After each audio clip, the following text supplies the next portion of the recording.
Welcome back to AskAPop. Today we're talking about friends in perspective. We're going to start with a little bit of a story. You know how it's a huge deal when you first start dating someone and you decide to go out on your first double date? You know, you're now introducing your person with your friends, and you're trying to introduce your level of crazy with their level of crazy. That's a big deal because at that point you're kind of introducing the world to this person, and that means that, hey, they're a keeper. Well, let me tell you what happened. About a quarter of a century ago, there was this really, really, really cute girl. And I mentioned she was really cute. She had started dating this goofball, and she had a friend of hers that been a study buddy for years, who had just started dating this guy, and they had both decided it was time to take that plunge. So they were going to go out on their first double date. So they decided, let's go ahead and start mixing this level of craziness up.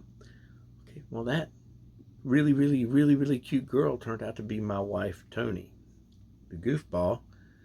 And that study buddy turned out to be our dear friend Allie. And Dennis was the other guy in the equation.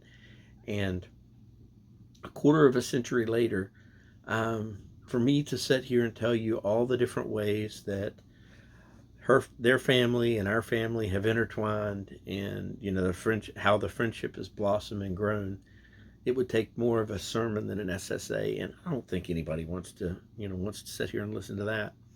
But to say how much we truly love this other family would be the understatement of the century. But there are friends for a reason, there's friends for a season, and then there's friends for a lifetime. And it kind of reminded me of how in Jesus and his ministry, how he would go from town to town, and there would be people that would be friends for a reason and friends for a season. But he always had his core group that would constantly follow him around, and they were the friends for a lifetime. He had his 12 devoted followers. True friendships, they're organic. They take love, they take time, they take understanding to really nurture and grow them. And unfortunately, in today's day and age, those are the things that tend to be the most expensive things for people to give, even though they cost absolutely no money. But they're absolutely the most, that's the thing that's the most worth. Friendship is the thing that's the most worth having. So take it from this old coot. If you have, it's the one thing that you can invest in that'll give you the best payback. So just a thought from an incredibly lucky goofball a quarter of a century after meeting up with an incredibly great couple friends and an incredibly good looking girl. God bless you and have a great day. The Bible verses for today are Proverbs 17 through 22, and Ecclesiastes 4, 9 through 12. And as far as questions, do you have any lifelong friendships?